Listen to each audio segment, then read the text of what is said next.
Québec solidaire est parti sur le sentier électoral l'automne dernier, convaincu de pouvoir aspirer à former la prochaine opposition officielle. Or, les 5 semaines de campagne se sont soldées par un seul député solidaire de plus.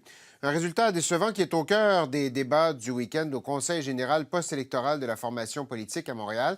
C'est là que je retrouve le leader parlementaire de Québec solidaire, Gabriel Nadeau-Dubois. Merci d'être avec nous, M. Nadeau-Dubois. Ça me fait plaisir. Bonjour, M. Thibault. Si vous aviez à mettre la main, je sais que vous avez parlé de la performance électorale, si vous aviez à mettre le doigt sur un élément qui explique la contre-performance de votre parti, quel serait-il? Bien, d'abord, je pense qu'il faut nuancer. Je pense que je ne parlerai pas d'une contre-performance. On est le seul parti d'opposition qui a ajouté un député dans son caucus. Les 2 autres partis d'opposition ont perdu beaucoup de députés, mais c'est clair que le résultat n'était pas à la hauteur de nos attentes. Ça, je vous le concède tout à fait. Puis une des raisons pour ça, c'est qu'on n'a pas réussi à connecter suffisamment avec les électeurs et les électrices qui sont en dehors des centres urbains au Québec. On en a parlé avec nos membres en fin de semaine, en toute transparence, et on s'est donné un mandat clair, on s'est donné un plan de match. On va partir sur les routes du Québec dans les prochaines semaines, les prochains mois, pour aller à la rencontre de ces électeurs-là, pour aller les écouter, parce qu'ils sont nombreux et nombreuses, les gens au Québec, qui ont hésité à voter pour Québec solidaire. Il y avait peut-être de la sympathie pour nous, mais il y a quelque chose qui les empêchait vraiment de mettre leur vote dans l'urne en cochant Québec solidaire. On a eu le mandat de nos membres de partir en tournée, les 11 députés de Québec solidaire, pour aller à la rencontre des régions du Québec et bonifier notre offre politique en vue des élections de 2026. Il y a une perception dans les régions du Québec, à tort ou à raison, que vous êtes un parti centré à Montréal. Comment vous faites pour vous débarrasser de cette image-là? Mais d'abord, il faut le reconnaître, et on l'a reconnu en fin de semaine en toute humilité, que ça fait partie des défis de Québec solidaire. Puis on n'en reste pas là. On s'est donné les moyens de comprendre cette perception-là puis de la déconstruire. C'est l'objectif qu'on se donne dans la prochaine année. Mais comment vous le faites? Comment vous êtes vous-même député sur l'île de Montréal. Votre grosse présence, elle est dans la région métropolitaine. Comment vous faites pour convaincre à quelqu'un à cette île que vous êtes en mesure de bien refléter ses priorités? Bien, d'abord, M. Thibault, si on part en tournée, si on va à la rencontre des gens des régions, c'est justement qu'on ne prétend pas avoir toutes les réponses. Sinon, la tournée, ce serait un exercice de relations publiques qui ne sert à rien. Ce qu'on va mener, c'est un véritable exercice de consultation. On veut entendre les gens pour vrai. On ne s'en va pas en tournée faire des conférences de presse, là. On s'en va écouter les gens.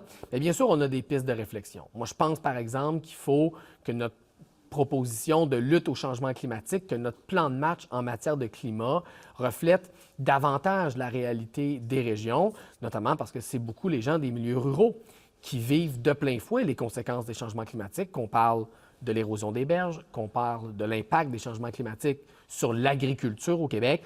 Il y a moyen de bonifier notre proposition environnementale pour qu'elle colle encore davantage à la réalité des régions du Québec. Je pense aussi aux soins de santé. Les gens qui sont le plus victimes en ce moment de l'état difficile, c'est le moins qu'on puisse dire, de notre système de santé, c'est les gens des régions. On s'est tous indignés de voir une rupture de service à l'urgence de Maisonneuve-Rosemont, pas très loin d'ici, il y a quelques semaines. Mais des ruptures de service comme ça, dans les régions du Québec, ça fait des années que ça se produit, et des fois dans des départements extrêmement stratégiques, comme ceux de l'obstétrique, par exemple. Je pense que Québec solidaire peut être la voix des gens qui sont préoccupés par ces enjeux-là. Mais encore une fois, on a des pistes de réflexion, mais on n'a pas la prétention d'avoir toutes les solutions. C'est pour ça qu'on part en tournée dans les prochaines. C'est aussi beaucoup dans les régions qu'on utilise des véhicules plus énergivores, ce qui va à contre-courant de certaines propositions que vous avez faites en campagne électorale. Êtes-vous capable de réconcilier ça? C'est le défi. C'est le défi, réconcilier des mesures ambitieuses de lutte au changement climatique avec des réalités qui ne sont pas urbaines. On est conscient de ce défi-là.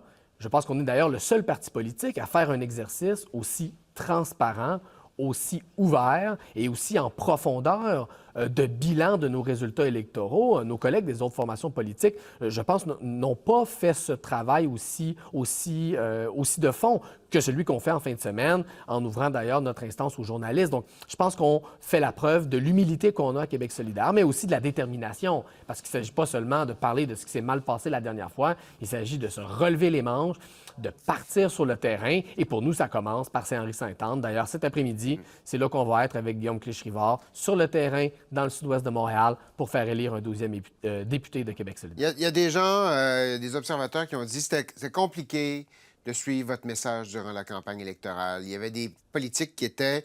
Ça semblait un peu trop difficile, vaseux à la limite. Est-ce qu'il y a du travail à faire sur la façon dont vous exprimez vos idées envers les électeurs?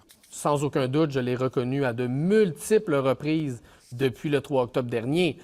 Plus une proposition est compliquée, plus elle est facile à attaquer. C'est bien connu. On n'a pas de problème à le reconnaître à Québec solidaire. Puis les membres nous ont donné le mandat en fin de semaine de travailler la prochaine fois à adopter une plateforme électorale plus concise, réalisable dans un mandat de 4 ans, puis mieux adaptée aussi à la conjoncture politique. Donc, on a fait nos devoirs, on a fait les constats avec lucidité, mais comprenez-moi bien, on n'est pas abattu pour autant. On est en ce moment le 2e parti au Québec en matière de, disons, en termes de vote exprimé lors de la dernière élection. On est là pour talonner François Legault sur la crise du logement. On est là pour talonner François Legault sur l'environnement. On est là pour être la voix aussi de l'inclusion au Québec. On est là pour faire valoir notre projet de société et tout en prenant le temps d'analyser ce qui s'est passé à l'automne. On est déterminé, on est motivé pour l'avenir, puis vous allez nous voir sur le terrain d'ici la fin de l'année. Je vous entends beaucoup mentionner des éléments sur lesquels vous avez fait campagne, vos priorités, l'environnement, etc., etc. Est-ce qu'il y a des choses que vous devez éliminer, changer, de nouvelles idées que vous devez amener pour réussir à percer à l'extérieur de Montréal, pour convaincre les gens de venir vers vous? Bien, je vais être bien honnête avec vous, M. Thibault. La plateforme électorale 2026 de Québec solidaire, ouais. On va la faire en 2026, ou en tout cas peut-être en 2025, mais on va la faire à ce moment-là. Moi, en fin de semaine, on ne rédige pas notre plateforme électorale pour la prochaine élection. On fait le bilan de ce qui s'est passé le 3 octobre et on se relève les manches pour dès maintenant travailler à bonifier notre projet politique, à présenter la prochaine fois une proposition politique qui est encore plus collée aux réalités des gens des régions. On n'a pas toutes les réponses aujourd'hui, puis vous savez quoi, c'est bien normal. On part en tournée avec nos militants militantes, qui sont d'ailleurs, eux et elles, déjà partout sur le territoire, déjà enracinés dans toutes les régions du Québec. On va travailler avec eux, avec elles, pour présenter, en fait, disons, une meilleure version de nous-mêmes la prochaine fois en 2026. Et puis, on aura le temps, en 2025-2026, autour de là, de préparer notre prochaine campagne électorale. Gabriel Nadeau-Dubois, merci d'avoir été des nôtres. Ça m'a fait plaisir.